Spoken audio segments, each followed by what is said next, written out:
She was asked the same question as me. Right. Welcome to tonight's meeting of the Finance and Governments Committee meeting. I declare the meeting open at 6:01 p.m.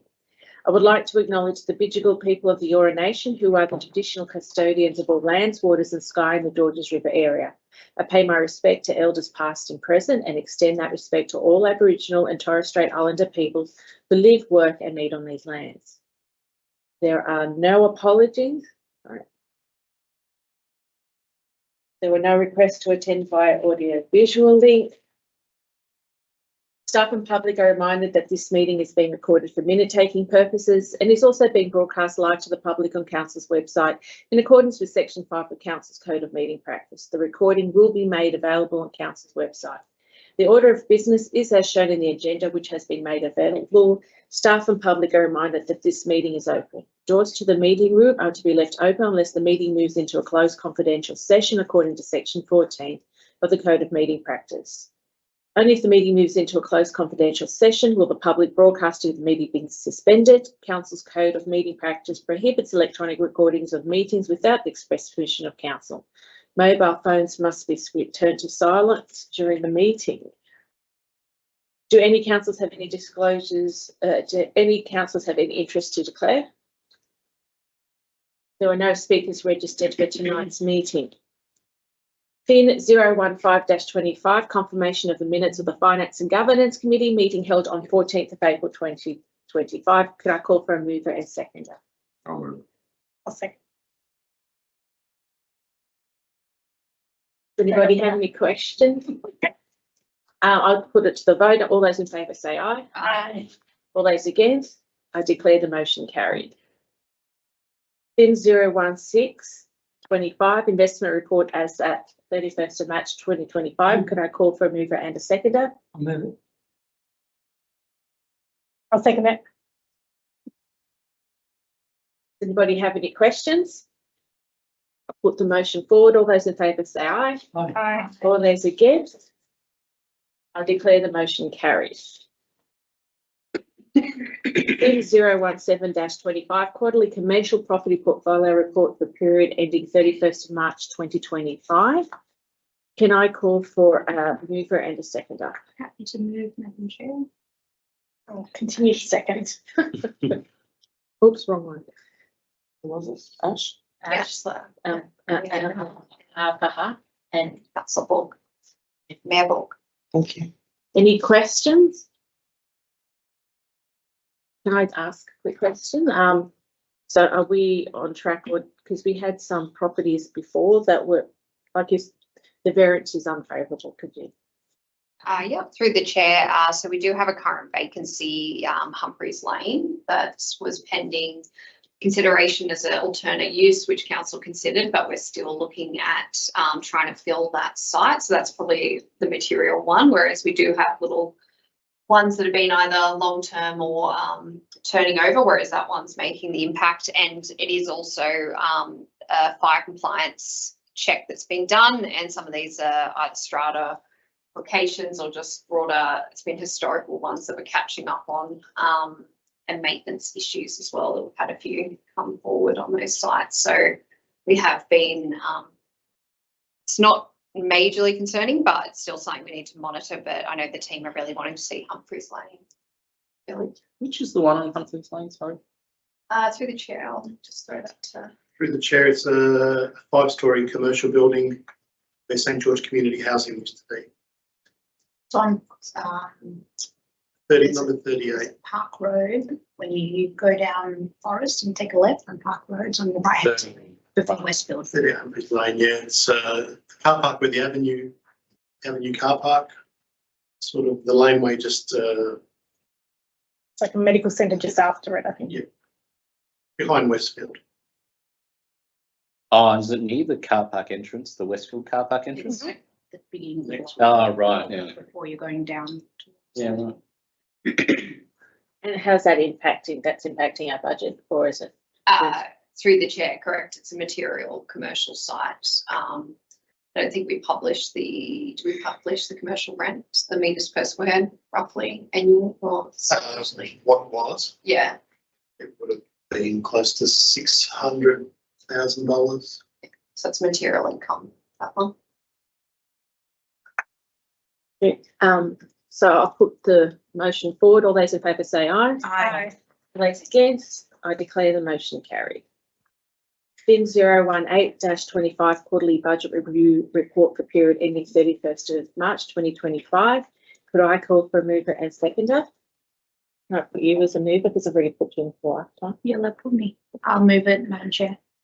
I'll second it. You're the seconder for today. Do we have any questions? I do, yes, through the chair to the director. Just at point 15, it's about the capital, as illustrated in the table below, capital expenditure to March was 21.7 million or 42% of the revised capital budget.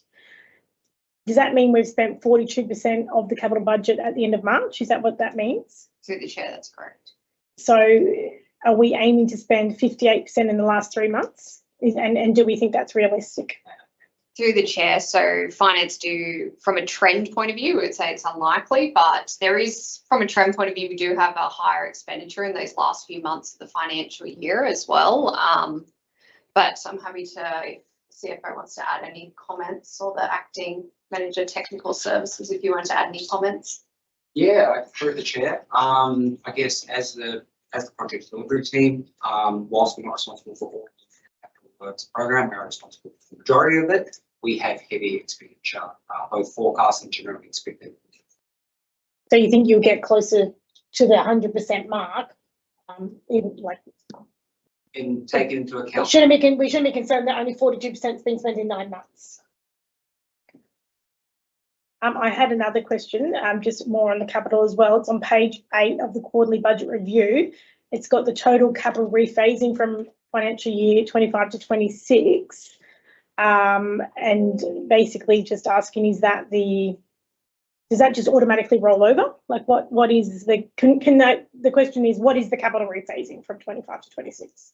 Page 8 of the quarterly budget review. Through the chair, so that's where we are still working towards getting the longer term capital program. So originally we were more operating on like an annual. So last year we went to 3, now we're trying to go to 4. And with that, you will start to see the terms rephase. So when they're rescheduling the project or looking at capacity, so we don't run that problem of having a large budget that we don't deliver. That's them rephasing that project into FY26, or it might be even part of the project to get it closer aligned to what we believe the program is to. I don't know if you want to add anything else? Yeah, I was just going to say, yeah, I guess it's as we throughout the year see that we are going to complete it this year, we'll rephase it into next year as part of the program. It also reduces the amount we're looking to carry over at the end of the year. And I guess Because you're doing it in the quarterly. throughout the Okay. quarters. And I guess it also sets the expectations for council that that's not no longer going to be completed in this year, and it's now moved into the next year. And when by us adopting it in this quarterly budget review, it's guaranteeing the funds in the next budget, next year's budget. Correct. Yeah. Yeah, through the chair. So operating budget is annually. So when you adopt that, it is annual, but the capital program, because projects do run multi-years and because we have obligations to contractors potentially, so you are adopting to secure those funds. Technically, if a project hasn't commenced or we haven't committed anything, we might start to see more where council does rephase things based on priority of whether it wants to see it in 1 year over another. Okay. So I think, yeah, it's something to look at and to make sure it's, if it was 2029 or something rephase, you might then question that if that's too far out and look at switching places or something. Thank you. You just go over the income and expenditure. So we're going to end. I thought we had from last financials, I thought we were going to go better than that, even though we are going pretty good. Through the chair, yep. So it is a revision from the Q2. It is, I think it's about a $1.5 million drop from the quarter. So we're still aiming to be at surplus, though there were some items that we're now more confident. So we don't like to change the budget if it's just, I guess it's uncertain. But when it becomes more certain and it's more likely to occur, then we change the budget, and these items have. So I believe it was employee costs, the asset renewal write-off as well was the material one there. And they're probably the material ones that come to mind. I don't know if you want to add anything, Scott. Yeah, through the chair. So we've also seen like a slight reduction in depreciation on our fleet. As Danielle mentioned, the biggest one was around our asset write-offs. So that's in regards to our renewal programs where we say, for example, renew roads. There's always, for the roads that we renew, there's always a little bit of value left on the books because you can't wait till it gets to the end of its life, otherwise it will impact the assets below that. So we always have to have a write-off portion. We've been working fairly closely with the Assets Infrastructure Directorate to calculate that, and we've been able to lock that in now. That's where the 1.6 mil is coming from, the asset write-offs. Through the chair, if when you read our financial statements, so at the end, there's usually a lot of comments about assets and the end of year accounting. So we're trying to just get that built in earlier in the piece rather than it be done at year end, just better budgeting and better forecasting of what our year end results are. So. Okay, thank you. Can I have ask the director a question as well? With the Oakland Como active transport design, it says here that state government will manage the construction and eventual ownership. What's our role? We don't actually own it, do we, at the moment? It's still state government owned. Through the chair, I'll have to act. That's okay. Yeah, through the chair. I believe there's someone wanting to. Through the chair, yeah, there is a bit of an update with this one in terms of the project and where it's at. We are currently looking to brief the councillors in the next few weeks. We're just trying to find an available slot. Okay.